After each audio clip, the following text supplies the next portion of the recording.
Assalamualaikum warahmatullahi wabarakatuh. Selamat pagi untuk ibu bapak semua di Desa Kacepa, Batang, Kecamatan Batang. Saya Bu Beni Tia Matusari dari Fakultas Perikanan Universitas Pekalongan. Ada sedikit informasi tentang apa itu ikan lele. Sebagaimana yang direncanakan oleh mahasiswa KKN di Desa Kacepa, kami memberitahukan info tentang kandungan gizi ikan lele.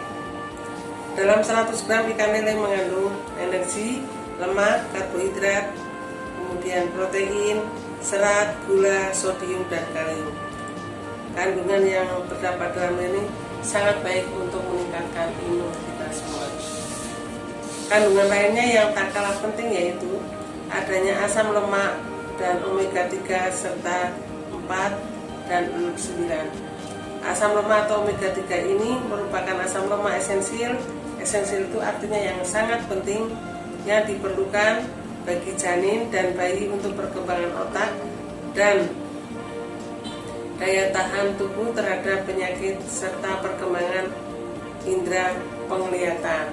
Sehingga dengan adanya omega 3, 6 dan 9 ini sangat baik untuk ibu hamil, ibu menyusui, dan untuk balita. Jangan khawatir, anak-anak tidak akan mengalami sesuatu yang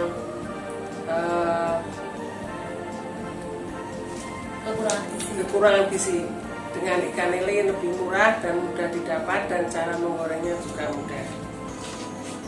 Selain itu pada ikan lele terkandung leusin yang merupakan asam amino esensial yang sangat diperlukan untuk pertumbuhan anak-anak dan menjaga keseimbangan nitrogen dalam tubuh. Leusin juga berguna untuk melakukan perombakan dan pembentukan protein otot. Sedangkan lisin merupakan salah satu dari 9 asam amino esensial yang dibutuhkan untuk pertumbuhan dan perbaikan jaringan. Lisin termasuk asam amino yang sangat penting dan dibutuhkan sekali dalam pertumbuhan dan perkembangan anak. Jadi anak balita sangat penting diberi gizi dari ikan lele. Mengapa membudidayakan ikan lele dalam ember? Diteruskan oleh Bu Dika, beliau juga dosen dari Fakultas Perikanan. Silakan. Ya, selamat pagi. Di sini saya akan sedikit memaparkan tadi telah dipaparkan oleh Bu Beni mengenai kandungan gizi yang baik di dalam ikan lele.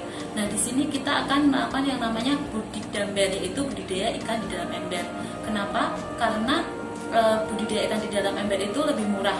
Melihat situasi sekarang yang lahan perumahan misalnya ya, lahannya sempit, kita bisa menggunakan budidaya di dalam ember. Di sini tidak hanya ikan lele saja yang bisa dibudidayakan, tetapi juga bisa ditambah dengan ikan gabus ataupun ikan nila juga bisa ya.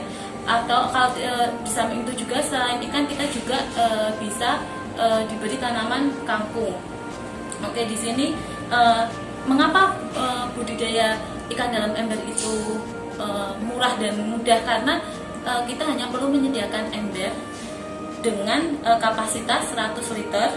Kemudian di samping itu juga bisa dua biota yang kita budidayakan, yaitu misalnya ikan dan juga tanaman.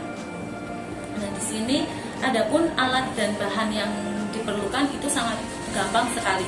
Pertama yaitu kita harus memiliki ember dengan ukuran 100 liter, kemudian benih ikan lele berukuran 6-10 cm sebanyak 60-100 ekor. Kemudian kita juga bibit kangkung, kawat, arang batok kelapa, gelas plastik, tang, dan solder. Nah, cara kerjanya, pertama kita akan buat media untuk kangkung ya. Di sini di sini kita bisa menggunakan gelas plastik air mineral. Kemudian kita lubangin bawahnya dengan menggunakan solder, ataupun kalau tidak ada solder kita bisa menggunakan paku yang dipanaskan ya. Kemudian kita tusuk-tusuk di bagian bawahnya. Kemudian setelah itu kita masukkan arang batok kelapa tadi. Kemudian setelah itu kangkung, kita bibit kangkung itu kangkung yang kita ambil aja kangkung di bagian pangkalnya, kita potong, kemudian kita letakkan di atas itu. Kemudian setelah itu buat kawat kawat sepanjang 10 atau 15 cm. Nah, kita bentuk huruf U. Kemudian itu yang digunakan untuk mengaitkan gelas plastik tadi di sekitar tepian daripada ember itu. Nah, kemudian setelah itu kita mencari bibit lele ya. Bibit lele ukurannya 5-12 cm, jumlahnya 60-100 ekor. Nah, di sini kita akan membuat persiapan media untuk ikan lele. Kita tinggal isi tadi ember 100 liter itu, kita isi 60 liter saja. Nah, itu didiamkan 1-2 hari. Nah, kemudian tadi si gelas plastik untuk media kangkung itu kita letakkan di pinggirnya, kita juga diamkan selama 1-2 hari. Kemudian setelah itu baru kita masukkan si benih ikan lele tadi. Nah, kemudian bagaimana cara memeliharanya? Kita letakkan ember tadi di tempat yang cukup terkena sinar matahari. Nah, di sini kangkung nanti akan mulai terlihat tumbuh sekitar 3 hari setelah proses penanaman tadi. Nah, bila ada kutu di dalam daun kangkung itu segera dipotong karena akan mengakibatkan nanti daunnya mengkerut. Harus dipotong agar tidak merusak yang lain gitu.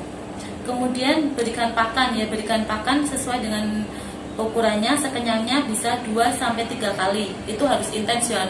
Misalnya kita beli 2 hari sekali, misalnya 1 hari kita kasih 2 kali, kemudian besoknya 3 kali. Kalau kita misalnya mau 2 kali sehari, ya udah 2 kali sehari, 3 kali sehari, 3 kali sehari.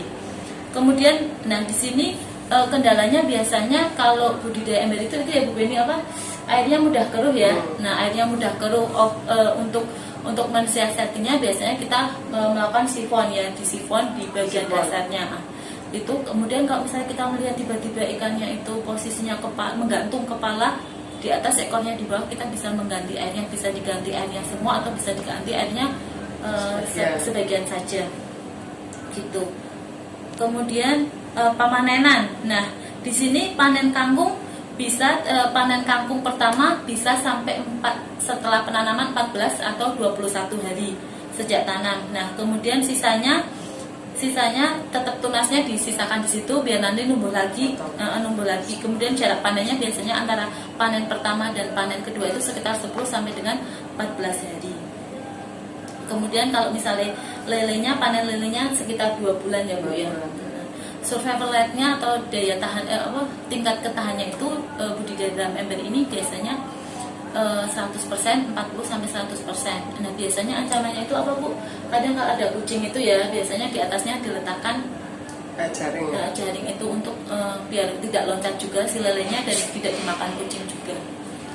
Saya menambahkan perlu diketahui kalau panen jangan semua ikan lele dimakan, jadi sebagian juga dibudidayakan lagi dan disiapkan untuk indukan. Jadi tidak selesai 1 kali periode, sebagian disisakan, kemudian dibesarkan lagi sampai kira-kira ukurannya sudah siap untuk dikawinkan. Nah, selanjutnya nanti mungkin Mas KKN bisa menjelaskan bagaimana cara mengawinkan ikan lele dan membedakan mana lele jantan dan lele betina. Saya kira itu. Terima kasih.